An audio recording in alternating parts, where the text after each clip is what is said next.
Republican Party, Reince Priebus. Mr. Chairman, welcome back, sir. Good morning, Chuck. All right, let's start with immigration. You know, a month ago, you predicted in an interview with the Washington Examiner an evolution on this issue by Donald Trump. Is that what we're seeing here? What is his position specifically on the undocumented immigrants? Well, you're going to find out from Donald Trump very shortly. He's going to be giving prepared remarks on this issue, I think, very soon. I don't want to give a date. I think I've heard a date. But let me we don't know? I mean, that is sort of remarkable that we don't know. I just don't speak for Donald Trump. I mean, that's what I do know. But here's what I know. His position is going to be tough. His position is going to be fair. But his position is going to be humane. He's going to build and complete the border wall that was set in place in 2006 by Congress. It's going to be paid for. I believe that he is going to, when he talks about deportation, he's going to go after people who are here and are criminals and shouldn't be here. Who's a criminal under this circumstance, though? Because, you know, some people believe just being here illegally is a crime, and that makes you a criminal. Does that count? Well, look, I mean, those are the things that Donald Trump is going to answer. And this is not obviously a simple question. These are not simple issues. If they were simple, obviously the position and he simplified it a lot during the primaries. Some would argue oversimplified it. He did. He did simplify it, but now he's reflecting on it, and his position is going to be known. But here's the thing. I think the part about where Donald Trump is on this is he's a guy who's going to be tougher on this issue, tougher on illegal immigration than any politician that we've ever had as a nominee or ever could have as a nominee. That's not going to change. He is going to be a law and order candidate. He is, and a law and order president. Do you agree with some of the analysis? Do you agree with some of the analysis that says, "Oh, this is Jeb Bush's policy"? No, I really don't, because I think that you're not going to see an easy path to legalization. You're not going to see that in a Donald Trump plan. You thought Jeb Bush's plan provided an easy path to legalization? I think it was an easier plan to legalization. I think the Gang of Eight was an easier plan to legalization, an easier plan to citizenship. You're not going to have a pathway to citizenship with Donald Trump. That's off the table. There's no method by which someone is here illegally that is going to become a citizen and jump the line as Hillary Clinton wants to do. I mean, the real issue is, look at the two plans. Look at where Hillary Clinton is. She wants to put Barack Obama's immigration plan on steroids. She wants millions of people who are here illegally to cut the line before anyone else. Donald Trump praised parts of Barack Obama's immigration. Parts of it.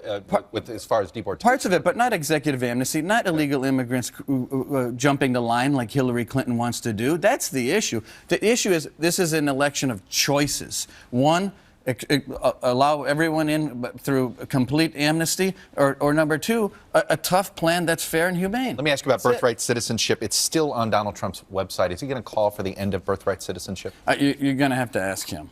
Where's the Republican Party on this? Do you think that should be something that should be the position of the Republican Party? No, I believe in the interpretation of the Supreme Court on the issue.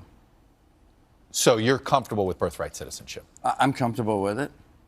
I'm comfortable with it. I'm comfortable with it. I'm comfortable with the Supreme Court rulings on the issue. And so you think Donald Trump? So your advice to him would be, don't be touching birthright citizenship. A nominee does not have the doesn't have to adopt every single position and platform position of the Republican Party. If we're talking about, and what my opinion is on birthright citizenship does not necessarily have to be adopted by a nominee.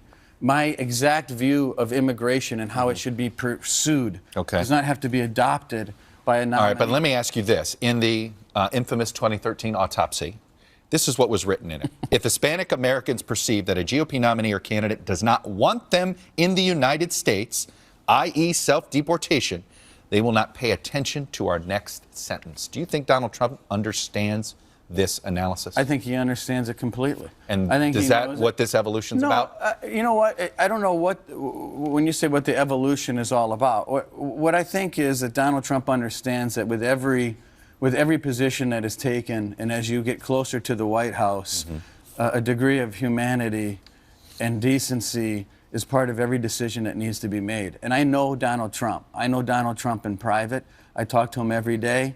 I know what he's thinking about a lot of these issues, and this is a good and decent man that wants to do the right thing and wants to take every position that he's talking about and pepper it with decency, dignity, and humanity. Let's talk about race. Donald Trump called Hillary Clinton a bigot this week. Do you think she's a bigot?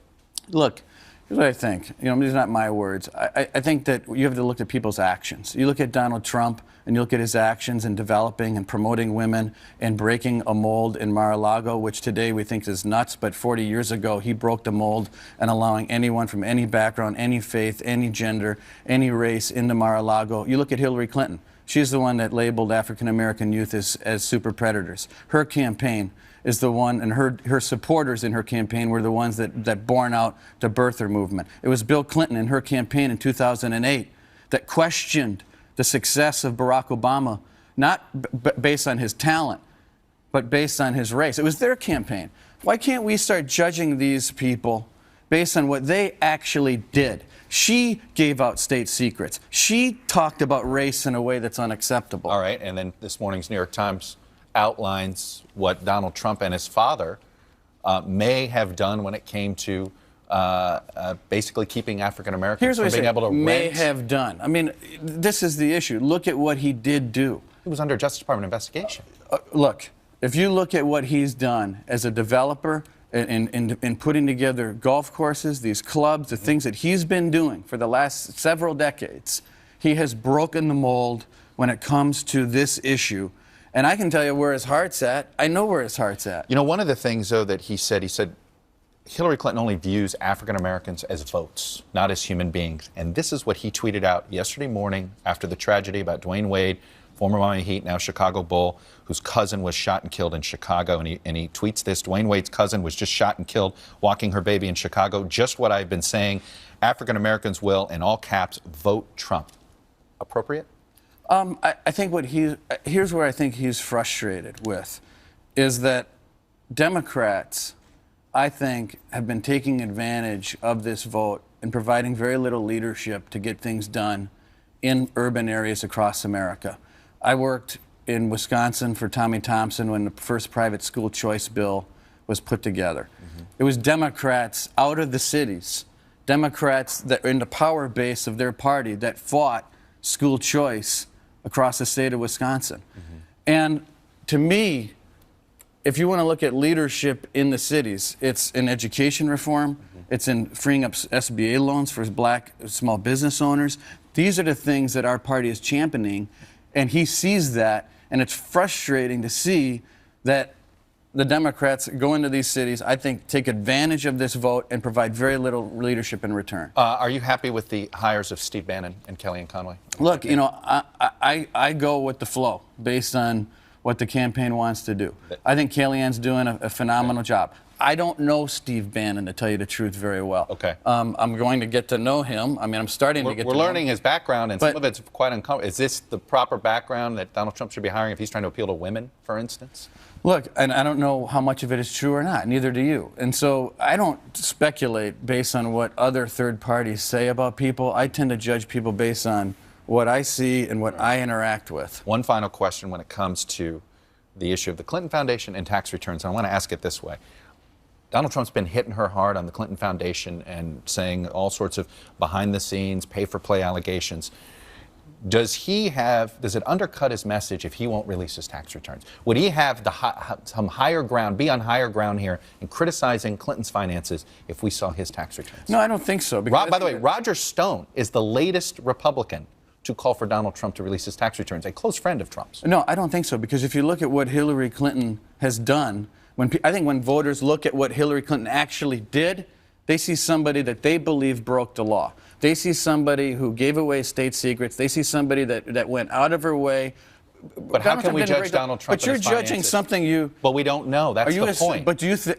Let me ask you, if we don't know... We know that Hillary Clinton shouldn't be trusted with national secrets and with the most precious information that our country has in their hands. We know she can't be trusted. Are you equating the known conclusion that she can't be trusted with state secrets to what could be in Donald Trump's taxes? We've had a history of every major nominee releasing their tax returns, right? I'm not suggesting... Every major presidential nominee. And by the way, he is a private businessman whose companies may or may not benefit from him being president. That's something voters should want to know. I'm not suggesting that it isn't a subject that good journalists don't discuss. What I'm suggesting is I think it's preposterous. You don't think the two equate? I think it's to compare someone that we know gave away national secrets. Wait a minute. You are making an assumption. We don't know that. We do know. Comey actually said that it's the vulnerability, but you are making an assumption that it happened. James Comey laid out a prima facie case for gross negligence. Now, I understand the case he laid out, but we don't know factually. You don't have the smoking gun. Come on, you're telling me that we don't have a smoking gun, that she gave away state secrets when we know that confidential, top secret emails were part of the information that was put in a private secret server. We know that to be the case. You're equating that knowledge to the possibility of maybe something isn't right in a tax return that we don't know about? Come on.